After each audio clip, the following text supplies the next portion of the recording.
Hey everyone, Angry Spork here. Figured that I'd do some vlogs on the third season of Young Justice, what with the first half of it being distributed on DC Universe. And, of course, I'll start with the first episode, Prince is All. Am I the only one that thinks of the Queen song, Princes of the Universe? Probably just me. So, we get a recap of the last minute or so of the second season, and we jump ahead 2 years. So it's not as big a time skip as between 1 and 2.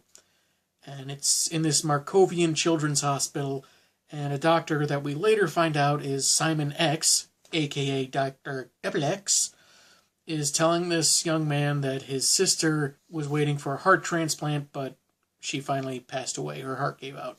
Turns out that's not true, because she's being wheeled into a lab for experimentation, and she turns into this very strange-looking creature. I mean, that you can still, her heart is visible. She's not identified in any way. You can't tell that it's a humanoid at all. But 12 days later, she is used as part of an apocalyptic attack force on the planet Ran, and the Ranians are being backed up by some of the Justice League, including Black Lightning, who uses some of his electricity on the creature. Used to be a human girl. And he didn't intend to, but it does end up killing her because of her heart condition. And it makes matters worse when they find out, yes, this is a human girl that was mutated, and she had a condition that made her heart weaker than normal. And it really hits Black Lightning. Skip ahead a bit more, and we're on the Watchtower. We see some of the team presently. We see some new members like Arrowette and Spoiler. With the arrival of co-leader of the Justice League, Aquaman, who is now Kaldur'ahm, formerly Aqualad, they head into a meeting with other leaguers. Some of them are there by hologram. And they're saying, well, the metahuman trafficking problem has gotten so big it's spilling across the galaxy.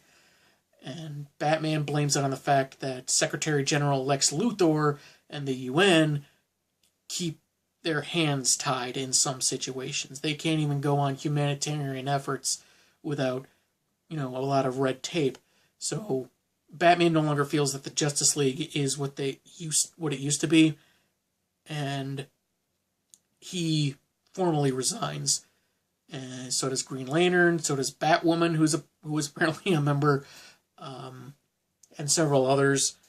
After the meeting, Batman and Green Arrow are teleporting away from off the Watchtower, and just in lockstep, Tim, Spoiler, Arrowette, they all leave as well. And then there is some tension there between Cassandra Sandsmark, Wonder Girl, and Tim. She's wondering why he's leaving, but he doesn't say. Batman offers Black Lightning a place among his team, but he refuses and makes a remark about Batman Incorporated. I'm not sure if that's like an actual thing in universe, or if it's really more just a joke Pierce mentions. So we jump to Moscow, where Nightwing is freeing some kids from imprisonment and destroying a lab that was going to activate their metagene.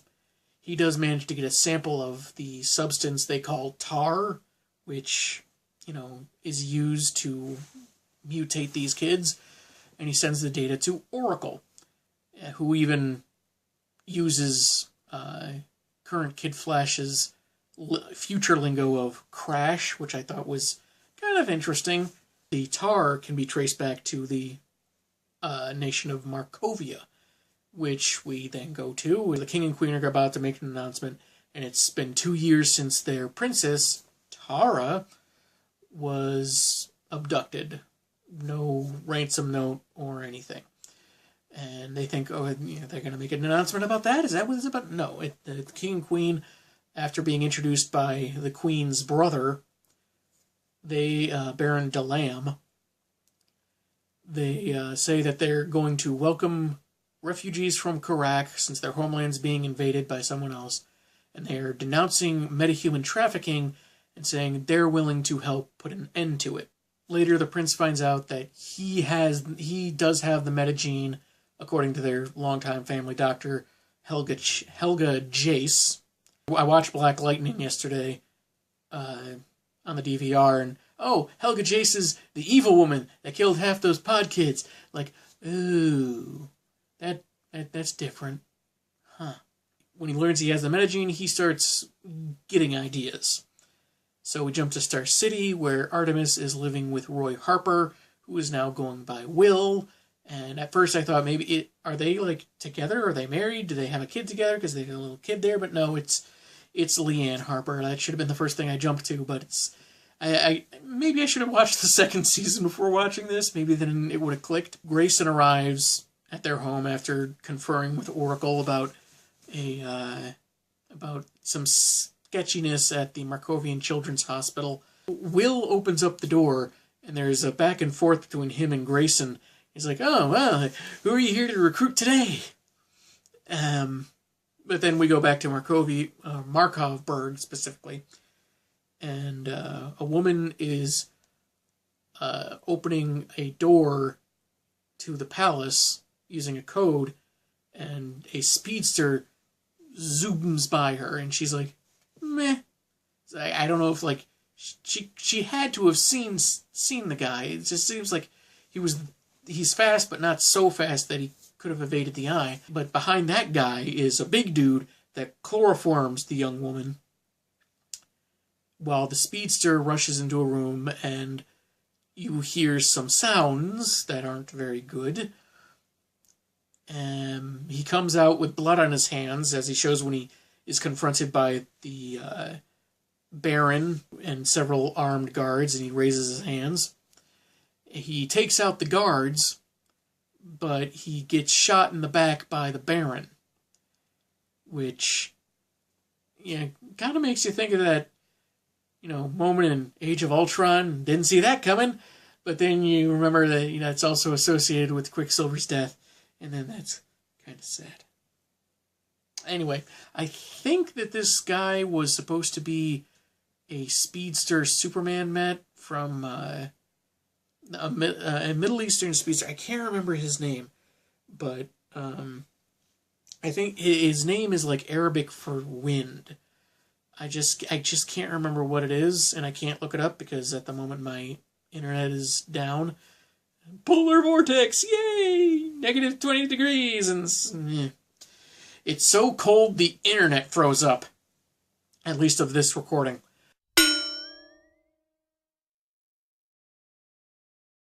I would kind of like it not to be that guy, but I think it might be. It's just, I don't know, there was just something charming about the guy when he was introduced into the comics. I'd like him not to be a villain, but then again, there's always mind control, so maybe if this was supposed to be that dude, maybe he was being mind controlled and he was really actually a nice guy. So, anyway, we go to Happy Harbor, where Superboy and Magan are living together. She's not in her normal green skin, red hair look that we're used to.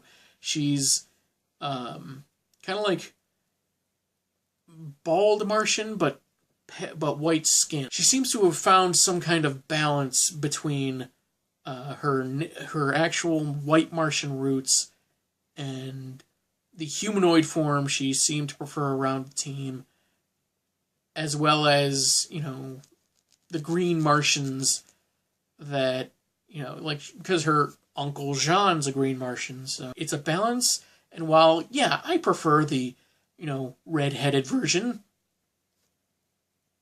I like redheads, what can I say? For the character and for, purposes of maybe a very subtle arc, this is actually a very nice change. They're having a conversation, she and Connor, purely telepathically. And they mention that Superman is off in space, and Khan feels like he needs to measure up while his technical clone daddy is off planet. And that's when Grayson arrives to recruit him for a mission to stop some metahuman trafficking. And Superboy doesn't really hesitate. He's up for it. And when Grayson leaves to make another stop, McGann says that she kind of wishes he'd said no, since a bunch of the team that she's leading has left. Well, with Batman quitting and Green Arrow and so forth. But, Connor makes up for it by vocally popping the question, and she accepts. Happy! Then we cut to an interview with the Markovian Baron Kaldur'ahm, announcing on G. Gordon Godfrey's show that he's going to institute martial law in order to vet metahumans, and since the eldest of the twin sons, the eldest being Gregor, the youngest being Brion, Gregor is still 17. He was the firstborn by 16 minutes, but he's next in line. But since he's technically underage, the Baron is going to be regent for the present time, take over some authoritative duties, and the twins are discussing this right now. Brion thinks that they should postpone Gregor's coronation until after the funeral for their parents, but Gregor's like, nah, the town needs a king, and he walks out, and then Brion, and they're speaking Markovian here. Brion says they need a hero, and that kind of makes you think of the Aquaman ads, where they used basically that exact line. So maybe it's a fun coincidence, or maybe there was some overlap between this show and that movie. Who knows? So we go to Jefferson Pierce, who's visiting his girls and his ex-wife, and he tells her, the girls are asleep. He tells his ex-wife that he's done being a superhero, and but Lynn's sister is apparently a Green Lantern, and she was married to Black Lightning, so she's a little skeptical about the "I'm done" stunt. But when he leaves, Grayson is there, and he immediately turns him down for whatever he's asking, whatever the one last job is.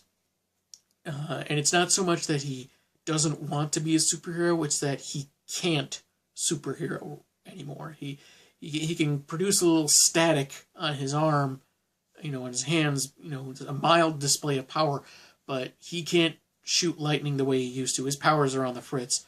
That's why he stepped away from the league. He told Static to find another mentor because his powers are not working, but he's kept it on the down low until now. But Grayson thinks he doesn't need the guy's powers, he just needs his experience, his skills outside of metahuman ability. Jefferson still says no, but Grayson's like, hey, if you change your mind, we're meeting here in this spot in Metropolis at midnight at the appropriate time. Artemis teleports in to meet Dick. Superboy is there on Supercycle. And, of course, there's Jefferson Pierce. And they end the episode with them entering the Zeta Tube. And a deviation from the previous seasons, they end the show with the credits playing over Artemis's dog snoozing underneath the table with a Kid Flash plush. And what can I say? I think that's just adorable. I more or less liked the episode. If I had any big complaints, it's that I don't really care that they made... they seem to be trying to integrate this in some way with the more connected DC animated movies, which I don't really care for, mostly because it involves the new 52 suits for some of these characters. And, I really don't like those suits. Wonder Woman's suit, I don't hate because, it's not a new 52 suit. It's a suit that seems to be exclusive to the animated movies. I don't dislike it. I just kind of prefer the classic look more. Actually, I've seen other episodes, which I'll get to later on. But I guess it's not really connected. They're just sharing some of the aesthetics.